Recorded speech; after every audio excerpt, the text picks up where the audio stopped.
Olá, estamos de volta com o nosso Drops do Céu, gotas de luz sobre sua vida.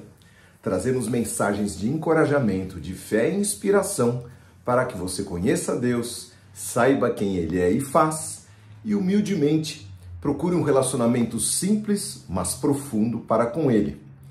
Estamos na série Os Atributos de Deus. Este é o episódio de número 26. Semana passada, tratamos de um assunto super lindo, o legado do amor, ou os efeitos e consequências do amor divino. Amamos porque Ele nos amou e estávamos perdidos. Amamos porque Ele tem revelado a cada dia o seu amor por nós. Amamos a Ele porque através do novo nascimento que Ele nos concedeu, passamos a conhecer e receber em nós os influxos do seu amor. Amamos a Ele e aos nossos irmãos, porque Ele nos ordenou a fazê-lo e não há mandamento maior do que amar a Deus e ao próximo. Hoje nós vamos tratar de um assunto que eu dei como título Tudo ou Nada. A correta motivação para amar. Qual é a nossa motivação para amar? Preste atenção, porque esse estudo é muito interessante. O texto que nós nos baseamos é o famoso 1 Coríntios 13, versos 1 a 3. Não poderia estar de fora, né? Porque esse é o hino do amor. Se eu falasse as línguas dos homens e dos anjos, mas não tivesse amor, seria como um sino que ressoa ou como um símbolo que retine. Se eu tivesse o dom de profecias, se entendesse todos os mistérios de Deus e tivesse todo o conhecimento, e se tivesse uma fé que me permitisse mover montanhas, mas não tivesse amor, eu nada seria. Se desse tudo o que eu tenho aos pobres e até entregasse o meu corpo para ser queimado e não tivesse amor, de nada me adiantaria. Queridos, esse texto é tremendo, não é? Vamos tentar traduzir. Esse texto é muito famoso, né? É até usado em casamentos, mas vamos ver se a gente consegue entender. Ele diz assim, e eu vou traduzir. Verso 1, se eu falasse a língua dos homens e dos anjos, mas não tivesse amor, seria como um sino que ressoa, ou um símbolo que retine. E eu estou traduzindo. Se por acaso eu tivesse a proficiência e fluência de falar diversas línguas dos homens e até a língua dos anjos, tenho certeza que eu não quereria que as minhas palavras soassem como um sino batendo sem sentido, sem mensagem, um ruído inconveniente, uma comunicação estéril, sem frutos, que não expressa o amor de Deus ao me comunicar. É isso que está escrito nesse versículo. Se eu tivesse tudo isso, mas não tivesse amor, não seria nada além do que um bem. Bom, mas qual é a motivação deste versículo por trás? Que ela é incorreta. Falar por falar? Falar para receber elogios, mostrar a minha proficiência em várias línguas, ou na língua dos anjos, receber aplausos por ser um homem espiritual, ou ter algum proveito próprio nisso? Pode ser. Citei apenas alguns exemplos. O segundo versículo, se eu tivesse o dom de profecias, se entendesse todos os mistérios de Deus, e tivesse todo o conhecimento, e se tivesse uma fé que me permitisse mover montanhas, mas eu não tivesse amor, eu nada seria. Ou seja, tudo isso, sem amor, não vale nada.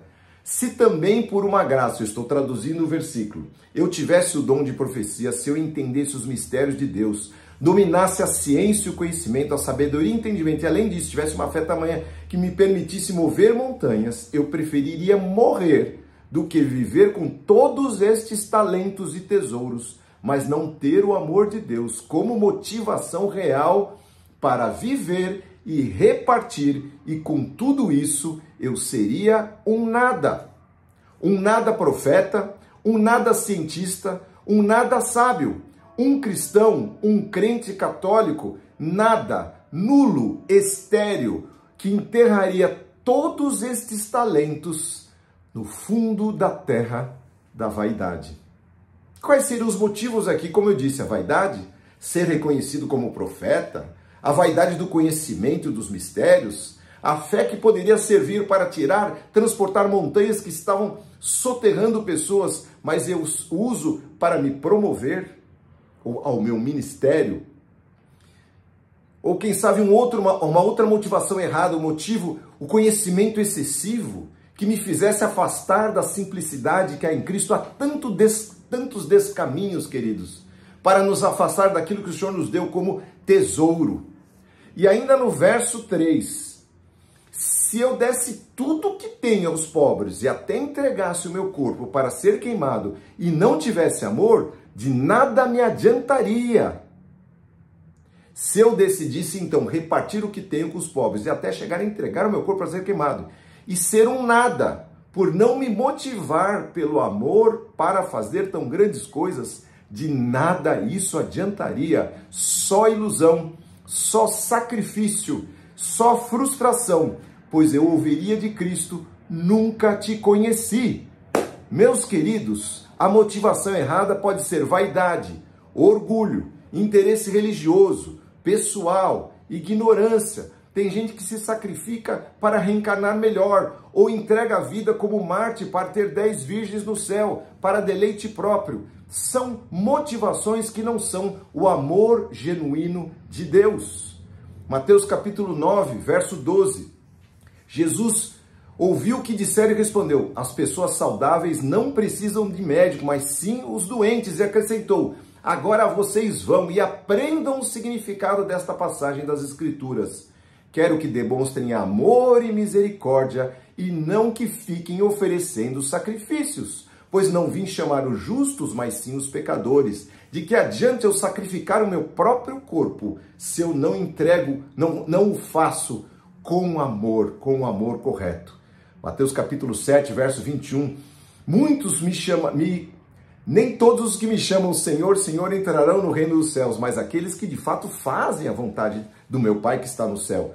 No dia do juízo, muitos me dirão: Senhor, Senhor, não profetizamos em teu nome, não expulsamos demônios em teu nome, não realizamos muitos milagres em teu nome? E ele responderá: nunca os conheci. Afastem-se de mim, vocês que vivem a praticar a iniquidade, que fazem todas estas coisas por vaidade, para se autopromoverem, por vanglória. Queridos, que tema importante. Qual é a motivação do seu coração para fazer o que você faz? Para ser o que você é?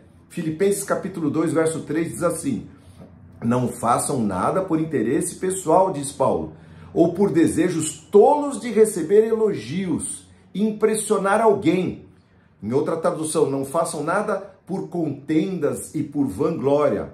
Mas, continua o texto, sejam humildes e considerem os outros superiores a vocês mesmos. Foi o que Jesus fez. Ele entregou essa vida pelos outros porque considerou que os outros, eu e você, eram mais importantes do que a sua própria vida. Esta é uma motivação correta. Fazer para servir. João capítulo 3, verso 35. Nisto conhecerão que vocês são meus discípulos, se vocês amarem uns aos outros. Se nós tivermos a motivação correta, nós não precisaríamos nem abrir a boca. Se existe um amor genuíno, o evangelho é logo reconhecido. E a manifestação da salvação de Cristo se fará poderosa, queridos. Eu tenho experiência, eu vou falar daqui a pouco.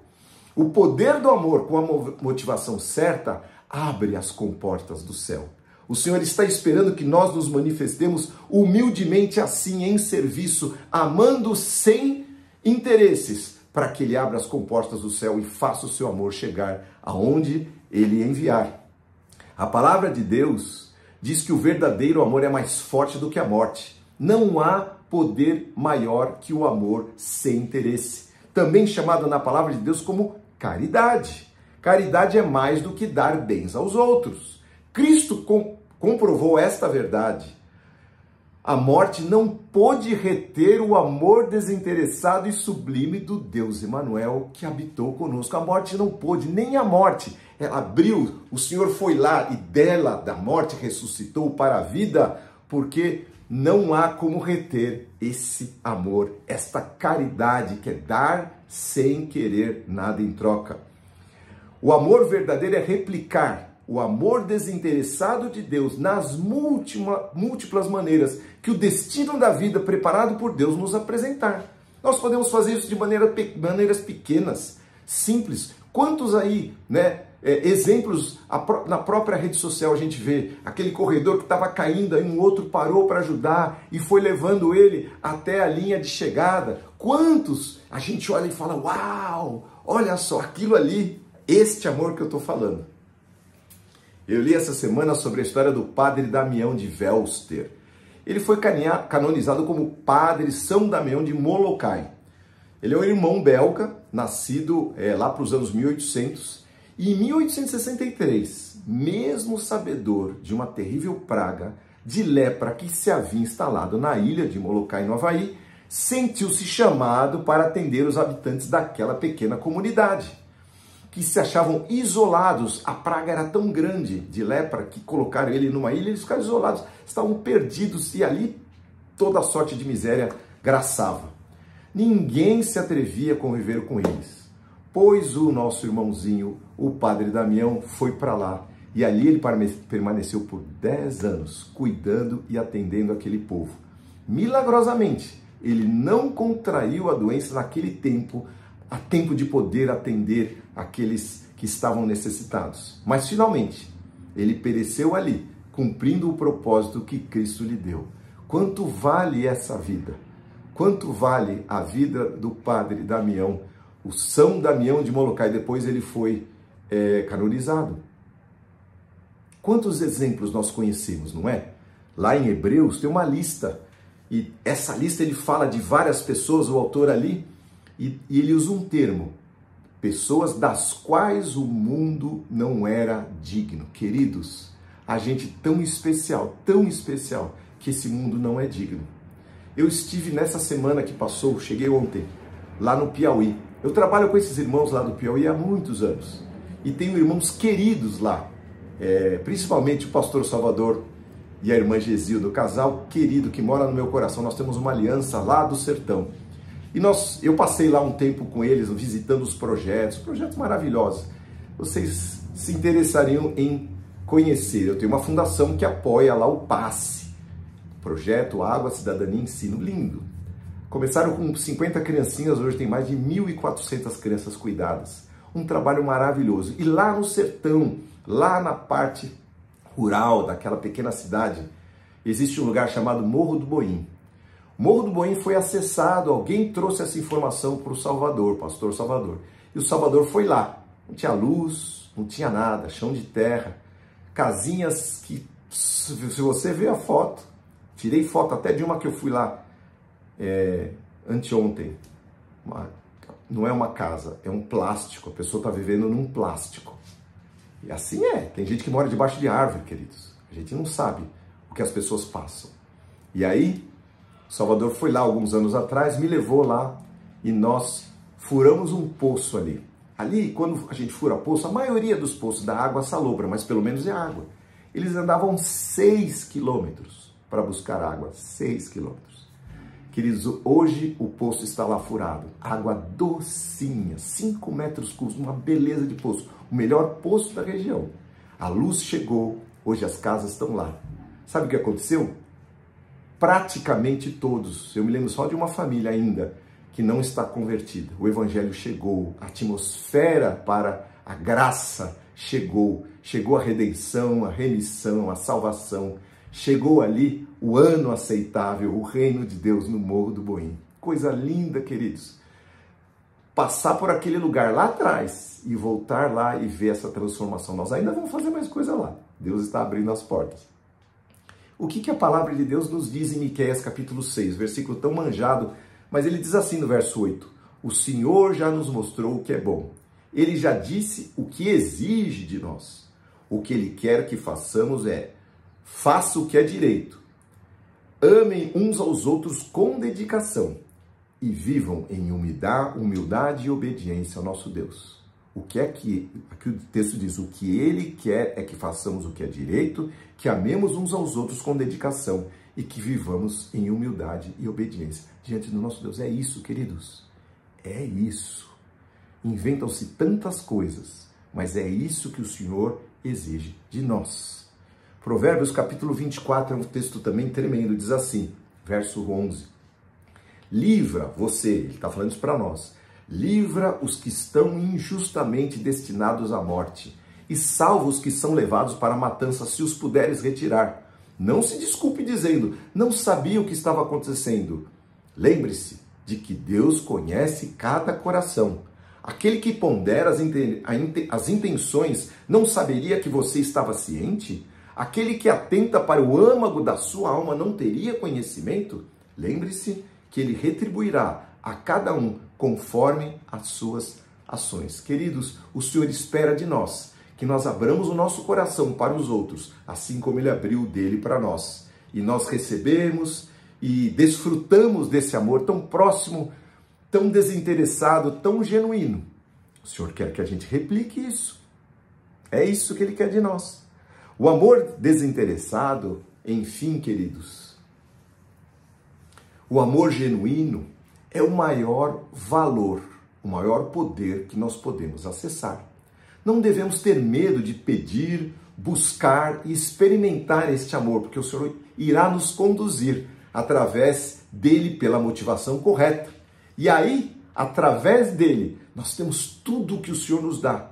Ele falou que é o maior mandamento, ele fala o que eu quero, resumindo, o que eu quero que você faça é isto.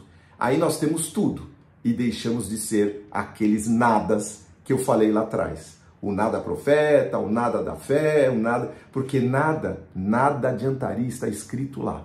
Tudo ou nada. O que você prefere. Se você abrir o seu coração para o tudo de Deus, para o amor desinteressado, sabe o que vai acontecer? Para os outros, a motivação correta, do amor correto, traz transformação poderosa, redenção, salvação e esperança. Você vai ser a resposta de oração para esses que estão orando agora. Para você e para mim. Este amor, com a motivação correta, traz a indescritível certeza de estar cumprindo o propósito de Deus e replicando o seu amor ao realizar as coisas de maneira correta, cumprindo a sua palavra.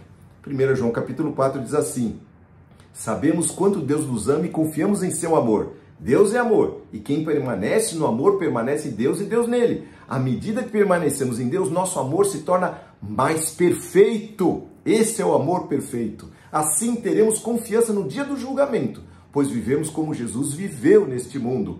Este perfeito amor lança fora, afasta todo medo. Que o Senhor remova esse medo do seu coração de você manifestar esta glória que Ele tem deste amor eterno. Vamos orar. Senhor Deus, Tu revelaste a nós o Teu amor, não por palavras, mas por obras. O Senhor desceu, viveu neste mundo, padeceu, morreu, mas ressuscitou. A morte, a sepultura, o inferno não pôde reter o Teu amor desinteressado, genuíno, Senhor, que invadiu este mundo e trouxe salvação até os dias de hoje, 2000 anos depois. Senhor, nós somos fruto, nós somos alvo desse amor. Nós somos, Senhor, a resposta, Senhor Jesus, de tudo que o Senhor fez para que este mundo possa provar. E nós somos as Tuas mãos, somos os Teus pés, somos, Senhor, chamados para ser sal e luz, para iluminarmos, não com a nossa luz, mas com a Tua. Pai querido, então invade o nosso coração com este amor e dá-nos a motivação correta para que não percamos tempo. Às vezes estamos fazendo tanto, trabalhamos tanto, estamos fazendo as obras de Deus de uma maneira tão alucinante, mas isso não vale nada, porque a motivação é que sejamos reconhecidos, é que as pessoas nos aplaudam, ou que tenhamos um lugar lá no céu. Nós queremos estar no céu, mas pela motivação correta, pela Tua graça, pela Tua salvação. Amado Senhor, recebe as nossas vidas e dá-nos, Senhor, a graça de vivermos assim, sem temor, sem medo, mas que possamos confiar no Teu amor e reparti-lo da maneira como Tu queres, em nome de Jesus. Amém. Amém, queridos. Que Deus os abençoe, dê uma semana poderosa. Se você gostou, curta aí, se inscreva no canal, aperte o sininho para você receber mensagens de amor e de inspiração e que assim Deus possa abençoá-lo a cada dia para que você escolha o tudo e não o nada. Em nome de Jesus. Amém.